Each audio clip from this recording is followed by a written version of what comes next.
I think you called him when you originally left here and stuff like that, so obviously it seems like you had a pretty good relationship with him. Just what are your thoughts on him? Well, I think we had a good relationship. Obviously, he'd been around the program. I've always had tremendous respect for him. And, he's a guy that, when I was here as an assistant coach, to me had a huge impact, I think, on what we were doing football-wise. And I thought on our players, when he came in and talked about our program, we had the Fiesta Bowl year, and he came in there and he talked about this football program helping to be a window to the university and how we represent because of the exposure that we had through football. That just hit me. It made complete sense that the class that we talk about was important, how we represented, not just on the field, but how we represented as a football program. It made complete sense to me, and that we had somebody so involved in athletics as our president and being a player and coaching, and that's something that's, I think, a little bit rare. I really do. And he came out with the announcement and all that. I sent him a text June 30th. I said we still have time to try to talk him out of it. And I mean that. I mean, he's just done so much for Boise State. He's done so much for the athletic program and football in particular. I can use that. But obviously, appreciate what he's done. He and Kathy, they've been instrumental in so many things in this program. And I'm excited for him at the same time. That's a guy that's done a lot for our program. So, as we always do, we'll figure it out as we go. And he's certainly going to leave it better than he found it, which is what we talk about here, and there's no question about that. For Fresno State and Wyoming play at noon on Saturday. I mean, if Fresno State wins, you guys will clinch it before you even play. I probably know your answer to this, but kind of a weird scenario, I guess, just if that were to happen, and how are you guys kind of treating Saturday? Yeah, no different. We really can't control any of that. I know all that stuff.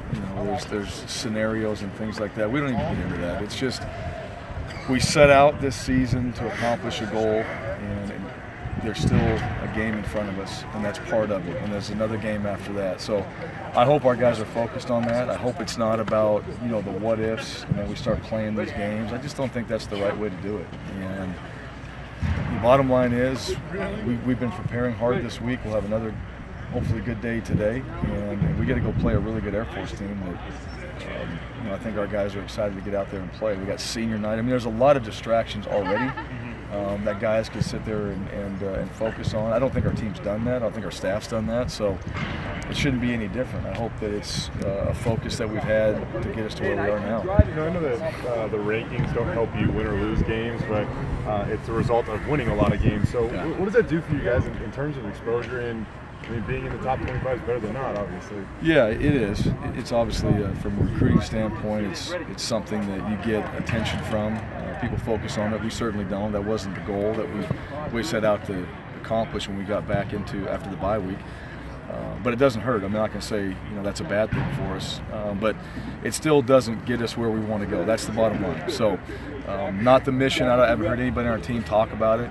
It's really just been about this week, which is, I think the coaches and the players are doing it right, and hopefully that continues. But it doesn't hurt.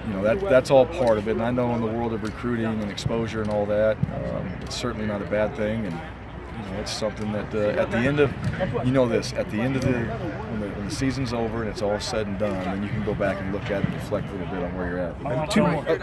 I was going to ask you real quick about two seniors that we haven't talked about much, was Cam Hartsfield, and then I also want to ask about Austin Silsby. So those two guys. Well, Cam, both those guys. Let me just talk about Cam. Cam's been a guy that he's given it up for the team. He's played for us. He's been in a starting role. He's been in a backup role. He's played on special teams.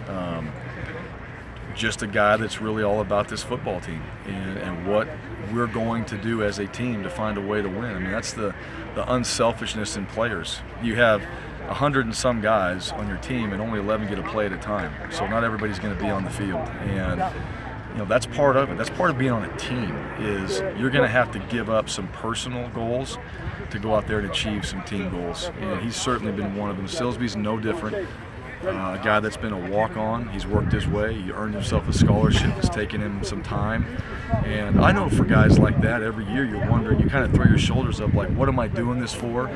And then you sit back and you reflect on it a little bit. You know exactly why you're doing it. You're doing it for opportunities he has right now. You're doing it for the teammates that you play with and your friends for life and things like that. So, he's a guy that, both these guys, unselfish, guys that are about their team, guys that will do what they're asked to do, guys that want to play. They want to go out there and be on the field and contribute more, I'm sure. But whatever they're asked to do, whatever their role is, they're going to star in it, and they're going to give us their very best. And that's what this whole thing is all about, in my opinion. I think there's so much more to it than what just happens for 3.5 hours on Saturday night. Yes, we want to win, but what you learn. I mean, I've been in that role too. We've had guys on the staff. We have a lot of people that are a part of this program that have been in that role. You're not always the star. You're not always the guy that's getting every single play. And I just think there's a lot you learn from it. I really do. And when you stick something out and you want to make an impact, it takes time. And those two guys have made impacts. And I know their names aren't always in the headlines, but as far as when we show up on Sunday, those guys they're a part of what our success has been. Montel was saying earlier today, seniors, guys were saying to the seniors, we want to get you another home game after this. They don't want this to be the last home game. It seems like I know you're looking one game ahead, but if you do take care of business yourselves, that could be an option. Is that any talk about that, or would that be an easy way to motivate guys, knowing that this may not be the last home game if you do what you need to do? No, we haven't talked about it. I hope it's not the motivation. I hope really, again, it's. I just know this. We get too far ahead of ourselves. I think guys are smart enough. It's out there. People pay attention to it. I try to make sure that we're not doing that as best we can. And that's just how can we just kind of keep everybody locked into what we have to do now?